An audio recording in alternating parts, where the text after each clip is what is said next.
अगर हिंदू धर्म इतना ही अच्छा था तो ये हिंदू धर्म में से भगदड़ क्यों मची, क्यों लोग भागे जो हिंदू से भाग करके और मुस्लिम बन गए। 13 लाख लोगों ने इंडिया में, सिर्फ इंडिया में इस्लाम कबूल किया है। जो गवर्नमेंट का डेटा है, जो डेटा नहीं है ना उसकी बात नहीं हो रही, जो डेटा अवेलेबल है गवर्नमेंट के पास। अगर हिंदू धर्म दोस्तों इतना ही अच्छा है, फिर लोग इसे छोड़कर दूसरे धर्म में क्यों कन्वर्ट हो रही है? इस सवाल को करते हैं दोस्तों किसी गैर हिंदू ने, तो उसकी जवाब ये साहब जी किस तरह से देते हैं वो हम वीडियो में आगे देख पाएंगे। तो चले पहले हम इस क्लिप को देखते हैं और साथ ही बाद में मुफ्ती असर नदीम साहब और आसिम इफ्तिकार भाई का एक ज़बरदस्त डिस्कशन भी सुनते हैं, एक मुस्लिम भाई के साथ ही, जो ये सवाल पूछते हैं कि आजकल लोग इस्लाम क्यों छोड़ रहे हैं, जिसकी किस तरह से ज़बरदस्त जवाब उसे दिया जाता है वो हम वीडियो में आगे देख पाएंगे। जी जवाब के दौरान मुफ्ती साहब एक गलत बात भी कह देते हैं, जिसकी असलियत को भी हम वीडियो के आखिर में जान पाएंगे। तो चलिए देखते हैं इस पूरी वीडियो को बिना टाइम जाया करते हुए, ये बहुत ही ज़बरदस्त होने वाला है, मेरा यकीन मानिए। तो चलिए देखते हैं इसे, चलिए देख लेते हैं। आपको अगर हाई बीपी का रोग है तो आपको नमक बहुत बढ़िया लगेगा, क्योंकि नमक खाओगे आपको बीपी बढ़ेगा। अगर आपको डायबिटीज है, आपको मीठा खाने की बहुत इच्छा होगी और मीठा खाने से डायबिटीज बढ़ती, शुगर बढ़ेगी। तो देखो, एक जो चीज होती है, जो चीज अच्छी होती है, और दूसरी वो चीज होती है जो अच्छी लगती है। अच्छा लगना और अच्छा होना, ये दोनों बिल्कुल अलग अलग है। उसने जो ये पूछा कि हिंदू धर्म इतना ही अच्छा था तो लोग उससे क्यों अलग हुए? अरे इसीलिए अलग हुए कि वो उन्हें अच्छा लगता नहीं था, और जो चीज अच्छी होती है वो अच्छी लगती नहीं है। यही इस बात का उत्तर है। हिंदू धर्म ही एकमात्र ऐसा धर्म है जो आपके समस्त जो पाशविक माने पशु जैसी जो चेष्टाएं हैं उन चेष्टाओं पर नियंत्रण करता है। वो नियंत्रण किसी को अच्छा लगता नहीं है। इसलिए लोग हिंदू धर्म छोड़ करके कोई सिख बन जाता है, अमुक बन जाता है, कोई तमुक बन जाता है, कोई ईसाई बन जाता है, कोई इस्लाम कबूल कर लेता है। आपकी नज़र में सर माशाल्लाह आप सब मुसलमान भी हैं, मुफ्ती भी हैं, और मैं भी मुसलमान हूँ। तो ये जो लोग मुलहद हो रहे हैं, स्पेशली क्योंकि दुनिया में जितने भी मज़हब हैं वो सबसे हो रहे हैं, लेकिन मैं पर्टिकुलर इस्लाम की बात करूँगा क्योंकि मैं एक मुसलमान हूँ।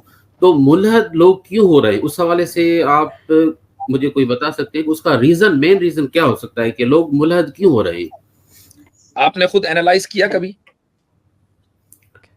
सर यकीनन मेरी अपनी कोई राय जरूर होगी, लेकिन अब मैं मुफ्ती नहीं हूँ, मैं एक आम सा मुसलमान पहले हूँ। आप अपनी, चूंकि सवाल कर रहे हैं, कोई मसला नहीं, मैं इसको फर्क नहीं पड़ता कि मुफ्ती है कहीं, लेकिन कोई ना कोई आपने एनालाइज किया है, जब भी आपको कंसर्न भी है तो वो आप अपना एनालाइज तो रखें। नहीं मैं जरूर रखूंगा, लेकिन उसके बाद आप अपनी राय जरूर रखिएगा। हाँ फिर मैं दूंगा, आप तो जी अपनी बात रखें। जी जी सर, मेरे हिसाब में ये है कि इस्लाम एक सच्चा मजहब है। लेकिन भाई मेरे पास भी कॉफी आ गई है आसिम भाई। जी जी जी भाई, इस्लाम एक सच्चा मजहब है, ये हम बचपन से सुनते आ रहे हैं।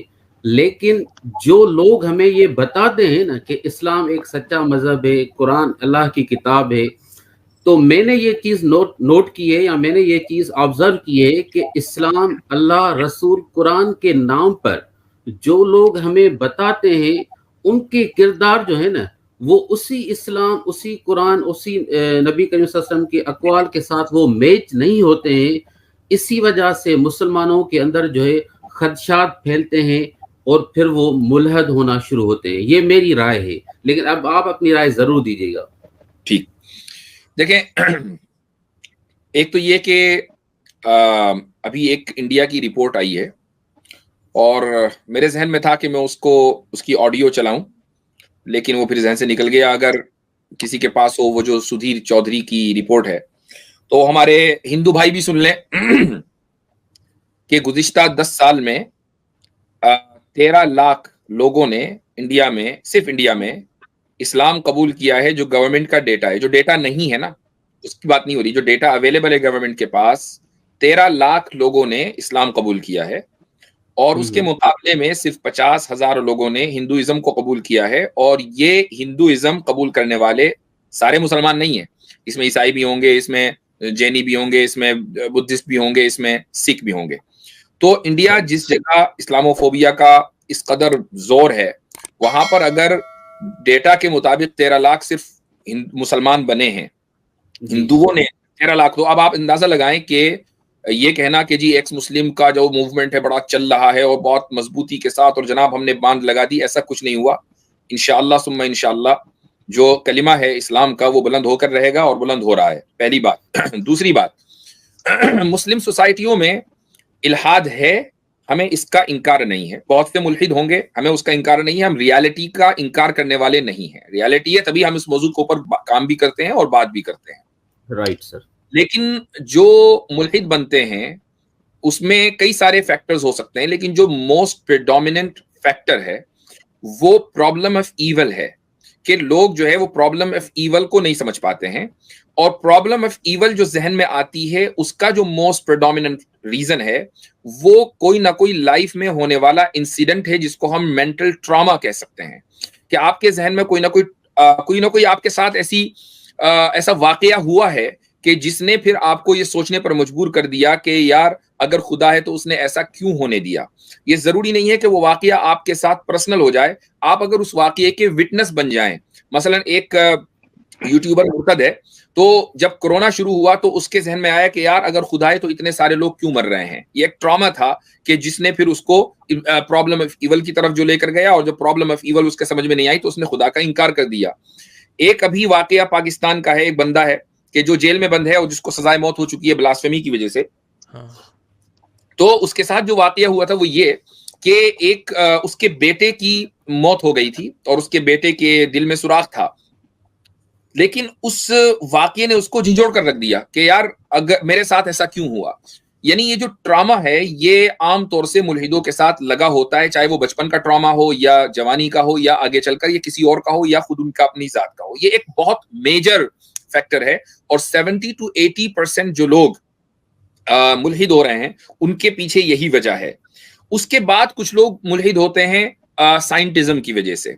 साइंटिज्म का मतलब ये हुआ कि स्कूल में उनको पढ़ाया जाता है। अब आप पाकिस्तान से, मुझे ऐसा लग रहा है पाकिस्तान के, राइट? एम आई राइट? जी जी सर, बिल्कुल। तो पाकिस्तान में कुछ जैसे जो अपर या एलीट क्लासेस हैं उनके स्कूल्स हैं, उन स्कूलों के अंदर जैसे वो है ना एक कौन सा हाउस है वो बड़ा मशहूर स्कूल है, बेकन हाउस। हाँ, तो वहां पर जो है जो निसाब तालीम है वो निसाब तालीम ऑब्वियसली बात है कि इस्लाम से कंपैटिबल नहीं है। एक बच्चा जब उस करिकुलम को 12 साल पढ़ेगा और उस माहौल में पढ़ेगा कि जो खुदा मुखालिफ माहौल है, और उसको बचपन से ये घोल कर पिलाया जाएगा कि तुम जब देखोगे किसी चीज को तो तभी तुम उसको मानना, तो ऑब्वियसली जब वो ऐसे स्कूल से निकलेगा, ऐसे निजाम तालीम का हिस्सा बनेगा, तो इस बात का इम्कान है कि वो मुल्हिद बन जाए। यानी जो निजाम तालीम है ना पाकिस्तान में या बांग्लादेश में या मुस्लिम ममालिक में, वो आपको आपके 100% बच्चों को मुल्हिद बनाने के लिए डिजाइन किया गया है। अगर 100% मुल्हिद नहीं हो रहे हैं ना और सिर्फ 1% भी हो रहे हैं तो ये बहुत बड़ा मिरेकल है कि ये 99% क्यों बचे हुए हैं, क्योंकि हमारे बच्चे उस निजाम तालीम का हिस्सा हैं और पूरी लाइफ टाइम हिस्सा हैं। अच्छा हजरत, आप वो बोल रहे थे रिकॉर्डिंग ऑडियो चलाने के लिए सुदीप चौधरी वाली, तो चलानी है? हाँ बिल्कुल चलाएं। तो मैं चला रहा हूँ, एक सेकेंड। पूरी दुनिया में सबसे ज्यादा 13 लाख लोगों ने अपना धर्म परिवर्तन करके इस्लाम धर्म को अपनाया है। अब जो मैं आंकड़ा आपके सामने दे रहा हूं ये बड़ा चौंकाने वाला आंकड़ा है, इसे ध्यान से देखिएगा। 5 साल में दुनिया भर में 13 लाख लोगों ने, जो पहले गैर इस्लामिक धर्म को मानते थे, उन 13 लाख लोगों ने इस्लाम धर्म को कबूल किया है 5 साल के बीच। ये दुनिया भर के धर्मांतरण की दुनिया भर में आंकड़े हैं आपके सामने। और कहां कहां सबसे ज्यादा हुआ है दुनिया में वो भी आप इस नक्शे पर देख सकते हैं। और सिर्फ 30,000 लोगों ने अपना धर्म परिवर्तन करके हिंदू धर्म को अपनाया है। यानी पूरी दुनिया में सबसे कम हिंदू धर्म को लोगों ने अपनाया है। इससे आप ये समझ सकते हैं कि इस समय पूरी दुनिया में सबसे ज्यादा लोग इस्लाम धर्म में कन्वर्ट हो रहे हैं। और जी आगे तो एक तरीके इससे मेरी बात भी ठीक हो, उसकी इस्लाह हो गई। मैं ये समझ रहा था, जो कि कई दिन हो गए इस ऑडियो को सुने हुए, मैं समझ रहा था कि ये डेटा इंडिया का दे रहे हैं, लेकिन डेटा पूरी दुनिया का है। और अगर पूरी दुनिया का डेटा लगाएं तो 13 लाख तो बहुत कम है भाई, आपके पास रिपोर्ट गलत है जी। और ये गोदी मीडिया के लोग तो हर वक्त इस्लाम को दबाने की ही कोशिश में लगे रहते हैं, तो ये लोग जितना हो सके गलत रिपोर्ट को ही हमारे सामने लाकर रख देगा। लेकिन फिर भी दोस्तों, अगर कंपेयर किया जाए तो इस्लाम और हिंदू धर्म को अपनाने वाले की जो संख्या है उसमें ज़मीन आसमान की फ़र्क है। हालांकि जो असलियत है वो तो कुछ और ही है, क्योंकि ये तो शायद आपको मालूम होगा और गूगल में भी आप सर्च करके देख सकते हैं कि दुनिया में सबसे फास्टेस्ट ग्रोइंग धर्म अगर कोई है तो वो है इस्लाम। अल्हम्दुलिल्लाह। तो खैर दोस्तों, आज के इस वीडियो में इतना ही। अस्सलामु अलैकुम।